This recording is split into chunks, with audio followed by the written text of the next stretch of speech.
हमारी ज़िंदगी का हर सफ़र, हर कामयाबी कुछ हादसात से शुरू होती है और कुछ लोगों से जो आपको डिमोटिवेट करते हैं। So I really appreciate all those demotivators. बजाय इसके कि हम भी मुख्तलिफ चैनल्स पे बैठ के इवेंट्स में ये भाषण दें, ये बात करें या हालात का रोना रोएँ कि पाकिस्तान में बड़े मसले हैं, हमें भी बाहर जाना है, हम कुछ कर नहीं सकते। अहमद फराज ने भी कहा था ना कि शिकवा ज़ुल्मत शब से तो कहीं बेहतर था, अपने हिस्से की कोई शम्मा जलाते जाते। जी माशाल्लाह। तो सारियून पाकिस्तान के इसके अलावा क्या डिपार्टमेंट्स हैं थैलेसीमिया के अलावा?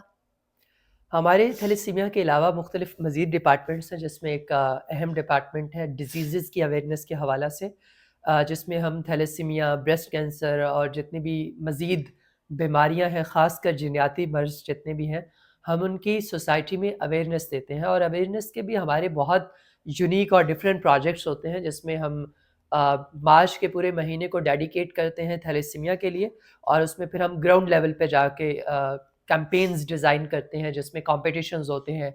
और हमारी कोशिश ये होती है कि हम उस कम्युनिटी को भी टारगेट करें, उस कम्युनिटी को एंगेज करें जो जनरली नॉर्मली हमारे सेमिनार्स में नहीं आती, जो हमारे अवेयरनेस सेमिनार्स में नहीं आती। जी। फॉर एग्जांपल बैकवर्ड एरियाज़ के लोग हो गए, जहाँ पे हम फ्री मेडिकल कैंप्स का अरेंज करते हैं।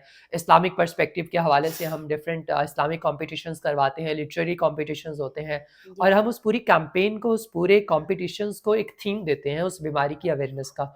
फॉर एग्जांपल हमारी थैलेसीमिया अवेयरनेस कैंपेन है, तो हमारे जितने भी अब प्रोजेक्ट्स होंगे, जितने भी उस महीने में प्रोग्राम्स होंगे, जिसमें क्रिकेट मैचेस हैं, स्पोर्ट मैचेस हैं और वो सारे डिफरेंट डिपार्टमेंट्स हैं। तो लेट्स सपोज अगर हम मार्च के पूरे महीने को डेडिकेट कर रहे हैं थैलेसीमिया अवेयरनेस के हवाला से, या अक्टूबर के महीने को ब्रेस्ट कैंसर के साथ डेडिकेट कर रहे हैं, तो हम उस महीने में जितनी भी कैंपेन्स करेंगे, जिसमें स्पोर्ट्स है, जिसमें आईटी है, जिसमें ऑलमोस्ट इस्लामिक डिपार्टमेंट है, हम कोशिश करते हैं कि तकरीबन तमाम डिपार्टमेंट्स को इंगेज किया जाए, तमाम शोबों को इंगेज करें, और फिर उन शोबों में जाके हम उनको थैलेसीमिया की आगाही दें।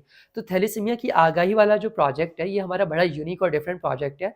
और अल्हम्दुलिल्लाह हमने बहुत सारे ऐसे इलाके हैं जिनको हमने थैलेसीमिया फ्री इलाका, थैलेसीमिया फ्री सिटीज़ बनाया है।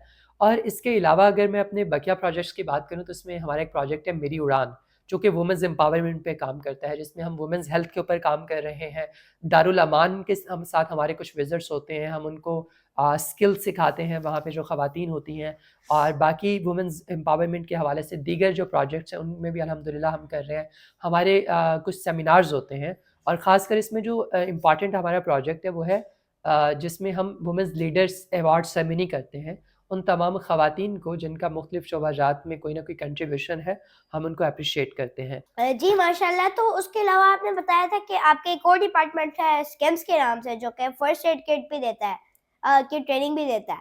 तो उसके पीछे क्या इंस्पायरेशन है और वो किस तरह आप दे रहे हैं? बिल्कुल, जिस तरह मैंने पहले बताया था कि हमारी ज़िंदगी का हर सफ़र, हर कामयाबी कुछ हादसात से शुरू होती है और कुछ लोगों से जो आपको डिमोटिवेट करते हैं। So I really appreciate all those demotivators, या वो तमाम की तमाम प्रॉब्लमैटिक सिचुएशंस को मैं हमेशा एक्नॉलेज करता हूँ, जिन्होंने मुझे इग्नाइट किया, जिन्होंने मुझे ट्रिगर किया कि मैं कुछ नया कर सकूँ।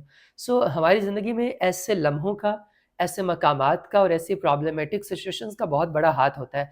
तो ऐसे ही कुछ सिचुएशंस थी जब, तो देन वी रियलाइज्ड कि हमें एक ऐसा सिस्टम बनाना चाहिए जो लोगों को फर्स्ट एड की ट्रेनिंग प्रोवाइड करे। ऑल्दो इस पे ऑलरेडी रेस्क्यू 112 बहुत अच्छे से काम कर रहा था, और हम उन्हीं को बेसिकली सपोर्ट करना चाह रहे थे। तो हमने एक ऑनलाइन सिस्टम बनाया जो कि लोगों को फर्स्ट एड की ट्रेनिंग प्रोवाइड करता है, जिसका आजकल मेरे ख्याल में 29 बैच चल रहा है, जिसमें हम लोगों को फर्स्ट एड की ट्रेनिंग प्रोवाइड करते हैं, जो कि न सिर्फ ऑनलाइन होती है बल्कि फ़िज़िकल भी होती हैं, और उसमें उसके प्रोजेक्ट्स भी होते हैं।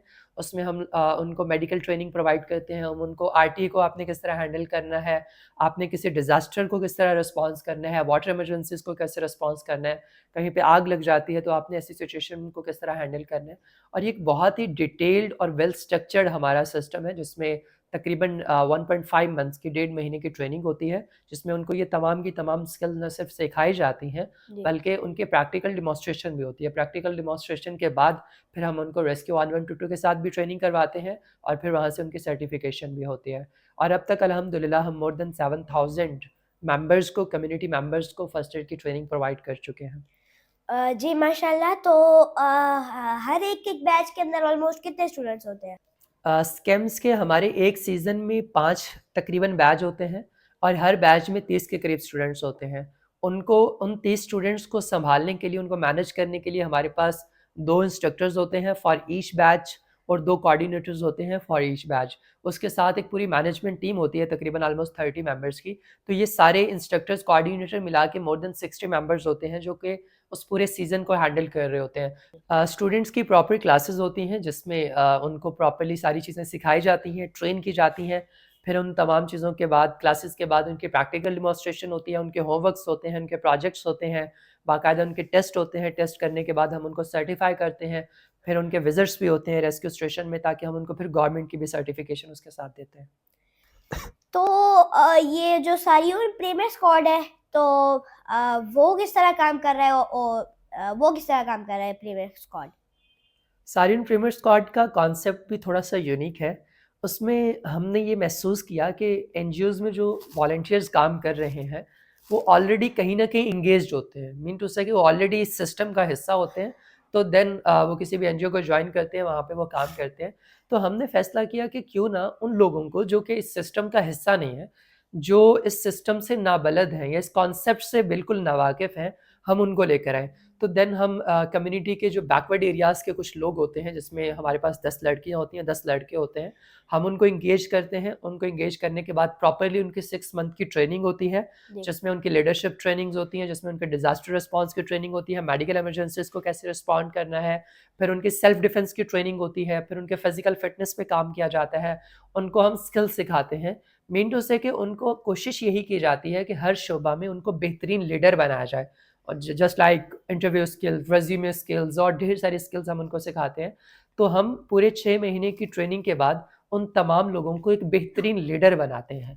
और सारिन प्रीमियर स्क्वाड के वो तमाम के तमाम मेंबर्स ये कैपेबिलिटी रखते हैं कि वो सोसाइटी में अपना एक मुनफरिद मकाम बना सकें। मीन टू से कि वो सारिन प्रीमियर स्क्वाड के तमाम मेंबर्स जब ट्रेनिंग को मुकम्मल कर लेते हैं, तो उनका सोसाइटी में जो फेस है, उनकी पहचान बड़ी मुनफरिद हो जाती है।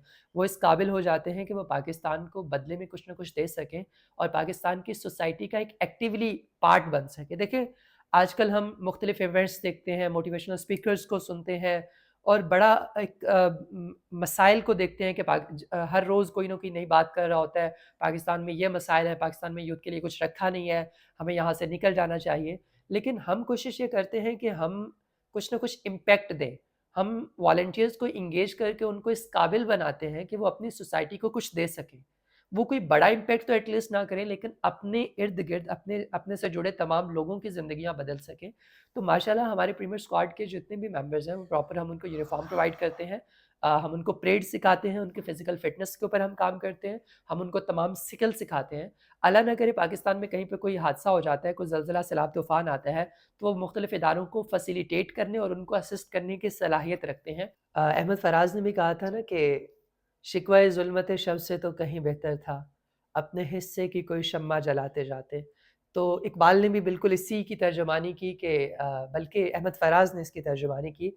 इकबाल कहते हैं कि अगरचे बुत हैं जमात की आस्तीनों में, मुझे है हुक्म अज़ां ला इलाहा इल्लल्लाह। बजाय इसके कि हम भी मुख्तलिफ चैनल्स पे बैठ के इवेंट्स में ये भाषण दें, ये बात करें या हालात का रोना रोएँ कि पाकिस्तान में बड़े मसले हैं, हमें भी बाहर जाना है, हम कुछ कर नहीं सकते।